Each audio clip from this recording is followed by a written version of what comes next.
পোস্তর দিন দিন যা দাম বাড়ছে, পোস্ত ছুতে গেলেই যেন ছ্যাঁকা দিচ্ছে। তাই পোস্তকে একদম পাত্তা না দিয়ে পোস্ত ছাড়াই বানিয়ে ফেলবো ডাঁটা পোস্ত, সজনে ডাঁটা পোস্ত। একবার বানিয়ে বন্ধুবান্ধবদের খাইয়ে দেখুন, কেউ বুঝতেও পারবে না এটা পোস্ত ছাড়াই ডাঁটা পোস্ত বানানো হয়েছে। প্রথমেই গ্যাসটা অন করে কড়াইটাকে বসিয়ে দিলাম, আর ওদিকে আমরা আলু কেটে রেখেছি। সজনের ডাঁটাটাও কিন্তু আমরা কেটে রেখেছি। আর এই সজনে ডাঁটা এর সময় কিন্তু খাওয়া ভীষণ ভালো শরীরের জন্যে। তিলটাও কিন্তু ভীষণ উপকার। আমরা কড়াইতে সর্ষের তেল দিয়ে দিলাম, তার মধ্যে দিয়ে দেব একটু হলুদ, তাহলে আর তেলটা ছিটবে না। এবারে দিয়ে দিলাম কুচিয়ে রাখা আলুগুলো দিয়েও একটু আমরা নেড়ে চেড়ে ভেজে নেব।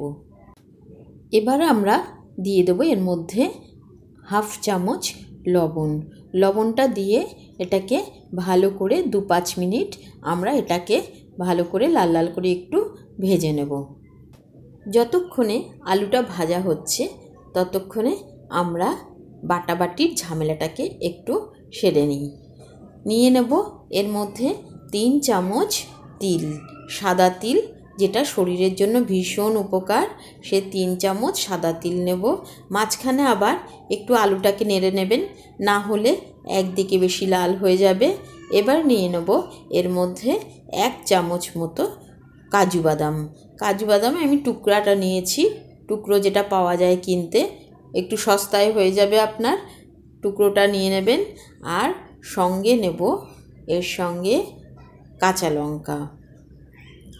দেখুন আমি নিয়েছি কয়েকটা কাঁচা লঙ্কা, আপনারা যতটা ঝাল খাবেন সেই পরিমাণে কাঁচা লঙ্কাটা নিয়ে নেবেন। এবার একটা মিক্সির ভেতরে আমরা এই মশলাগুলো একসঙ্গে নিয়ে পিষে নেব। আলুটা কিন্তু ততক্ষণে ভাজাই হচ্ছে, আমরা আলুটা ভাজতেই এটাকে পিষে নেব। এবার আমরা কেটে ধুয়ে রাখা সজনে ডাঁটা এটাকে দিয়ে একটু সময় নিয়ে এটাকে একটু হালকা ভাজা করে নেব। এবার আমরা এর মধ্যে দিয়ে দেব হাফ চামচ হলুদ। বেশি হলুদ আমরা দেব না, পোস্তের মধ্যে বেশি হলুদ ভালো লাগে না। আর দিয়ে দিলাম হাফ চামচ লবণ, কারণ আলুর ভেতরে আমরা কিন্তু আগেও একটু লবণ দিয়েছি। দেখুন আমরা কিন্তু পিষে নিয়েছি তিল আর কাজু আর লঙ্কা, তিনটিকে একসঙ্গে ভালো করে পিষে নিয়েছি। পিষে ওর মধ্যে একটু জল দিয়ে ভালো করে মিশিয়ে নেব। মিশিয়ে নিয়ে ডাঁটা আলুটা যেটা ভাজা হয়ে গেছে তার মধ্যে আমরা এই তিলটাকে ঢেলে দেব। ঢেলে দিয়ে এটাকে একটু ভালো করে ফুটতে দেব। রেসিপি পছন্দ হলে একটা লাইক, কমেন্ট, শেয়ার, সাবস্ক্রাইব করতে কিন্তু ভুলবেন না, এটা অনেক উৎসাহিত করে। আপনারা হয়তো অনেকেই মনে করছেন যে তিল থেকে কি করে পোস্তর স্বাদ আসবে, কিন্তু বিশ্বাস করুন এইভাবে একবার রান্না করে খেয়ে দেখুন, যদি ভালো না লাগে তারপরে বলবেন। মিক্সির জারটাকে ধুয়েও আমরা এর মধ্যে আরেকটু জল দিয়ে দেব, কারণ আমাদের ডাঁটা সিদ্ধ হওয়ার জন্যে আরও একটু জলের প্রয়োজন হবে। এবার ভালো করে নাড়াচাড়া দিয়ে 1-2 কাঁচা লঙ্কা চিড়ে ওপর থেকে দিয়ে দেব। এবার তাড়াতাড়ি সিদ্ধ হওয়ার জন্যে আমরা চাপা ঢাকা দিয়ে রেখে দেব। দেখুন আমাদের কিন্তু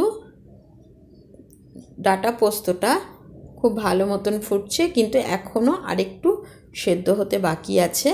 একবার একটু নাড়াচাড়া করে উপর নিচে করে আবার এটাকে চাপা দেব। এর মধ্যে দিয়ে দেব 1 চামচ চিনি। আপনি আপনার স্বাদ অনুযায়ী চিনিটা দেবেন, আমি 1 চামচ দিয়েছি। আর একটু ফুটিয়ে নিন।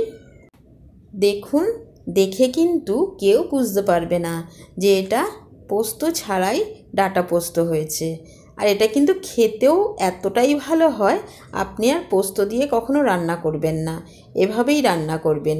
আর ওপর থেকে এবারে দিয়ে দেবো একটু কাঁচা সর্ষের তেল।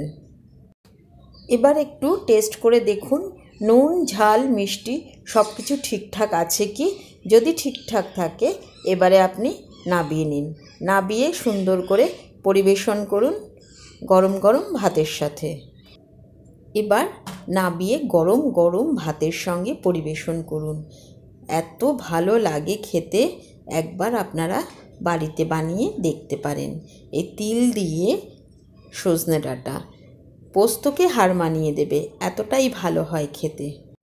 রেসিপি পছন্দ হলে একটা লাইক, কমেন্ট, শেয়ার, সাবস্ক্রাইব করতে কিন্তু ভুলবেন না। সবাই ভালো থাকবেন, সুস্থ থাকবেন, সঙ্গে থাকবেন। নমস্কার।